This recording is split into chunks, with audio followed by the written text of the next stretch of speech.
Assalamualaikum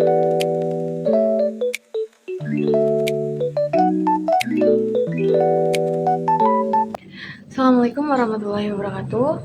Hello everyone and welcome back to the ESC podcast. I hope you all doing great today. In this episode, we're going to explore something very important in learning English is connected speech or using example from the movie Frozen. So, many students learn and experience the same problem. We study vocabulary, we learn grammar, we understand sentences when we read them, but when we listen to native speakers, everything sounds fast, unclear, and blended together. And why does that happen? The answer is simple. Spoken English is different from written English. Native speakers naturally connect words or to sound and change pronunciation pattern in everyday conversation. Today we'll break down some famous lines from Frozen to understand how this works. Example 1. Anna, go back to sleep. Let's focus on the phrase back to sleep. In formal pronunciation, the word to is pronounced to. However, in natural speech, it becomes weaker to. This happens because to is a function word, and function words like to, for, and are usually unstressed in sentence. So instead of saying go back to sleep, native speakers say go back to sleep. Go back to sleep. This is called weak form. Weak form make English sound smoother and more natural. If we pronounce every word strongly, it might sound robotic or unnatural. And number two is I just can't. I just can't. This sentence teaches us something very important about stress and clarity. Many learners confuse can and can't. Can is often weak and pronounced can in sentence, and can't is stressed and pronounced clearly as can. For example, I can do it sounds like I can do it, and I can't do it. The word can't is stressed and very clear. Interestingly, the negative form is stronger than the positive one. This difference This difference is extremely important for listening skills. If we don't recognize weak form, we might misunderstand the meaning completely. Example 3 is this sky's awake. Now we see the linking sound.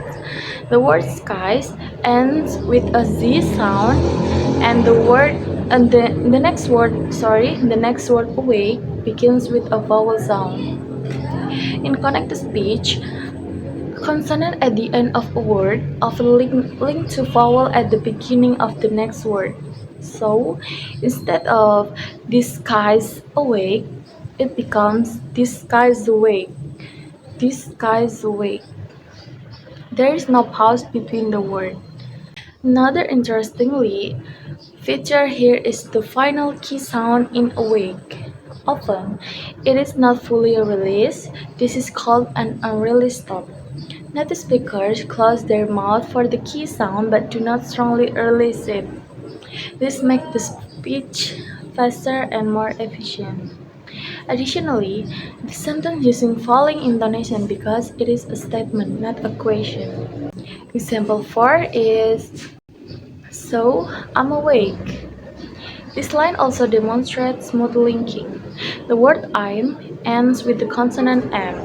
The word awake begins with a vowel. In fast speech, they connect naturally. So I'm awake. So I'm awake. It almost sounds like one long word. This is why learners sometimes say it's too fast. Actually, it's not too fast, it's just connected.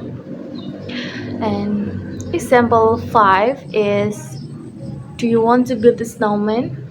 This is probably the most iconic line in the movie. But listen carefully. Native speakers do not pronounce every word clearly and sparingly. Let's break it down.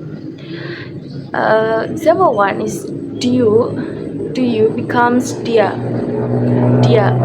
and want to becomes wanna, and build a becomes builda. So the sentence sounds like dia wanna build a snowman. This process is called reduction.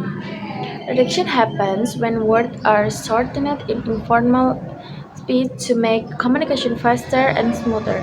It's important to understand that this is not incorrect English, it is natural spoken English.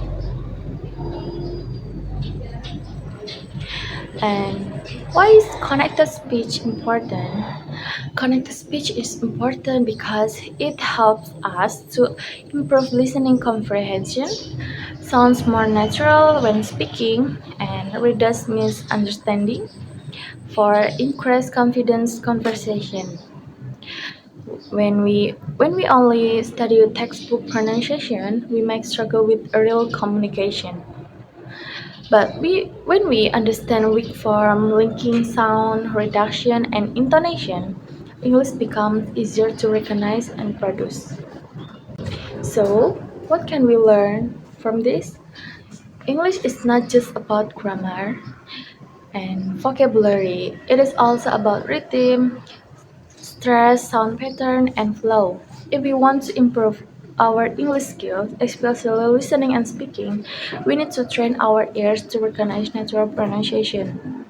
Watching movies like Frozen is actually a great way to practice. Try listening carefully, pause, repeat, and imitate the rhythm. Over time, your ears will adapt, and what once sound too fast will start to sound completely normal. That brings us to the end of today's episode. Thank you so much for listening.